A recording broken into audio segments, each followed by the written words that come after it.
ফ্লাইটটা ছেড়েছিল রাত 10টা বাজে। ফ্লাইটটার টার্গেট ছিল আমেরিকার থেকে যাবে রাশিয়া। তো ফ্লাইটটা দীর্ঘ যাত্রায় প্রতিদিনই মগ্ন থাকে। আজও সেই যাত্রায় মগ্ন হতে চেয়েছিল। তো ফ্লাইটটা ছাড়ার সাথে সাথে যে এমন কিছু হবে তা তারা ভাবতেও পারে নাই। এয়ারপোর্টের কাছে গিয়ে তাও আবার ফ্লাইটটা তখন চলে যাচ্ছিল উড়ে আকাশে।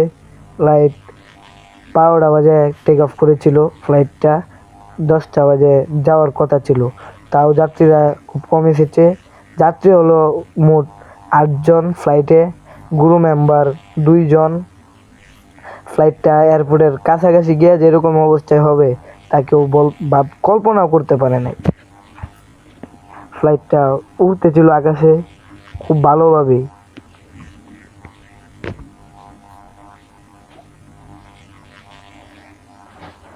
মুষলধারাময় বৃষ্টি, খুব সুন্দরটিকে পাইলট ফ্লাইটটাকে চালাচ্ছিল।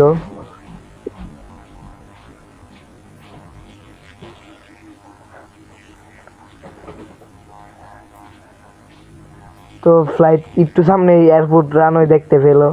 তো তারা গন্তব্যস্থানে পৌঁছে গিয়েছিল। তখন ইঞ্জিনের মধ্যে ত্রিরুটি দেখা দেয় আর ইঞ্জিনটা হট করে বন্ধ হয়ে যায়। তো পাখাটি তখনও ঘুরছিল। তখন আবার ইঞ্জিন স্টার্ট নিয়ে নেয়, নেওয়া অনেক গতিতে এগোতে থাকে। দুইটা বিল্ডিংয়ের মধ্যে ধাক্কা খেয়েও কিছু হয় নাই। তো আপনারা দেখেন, আমি কথা কম বলি।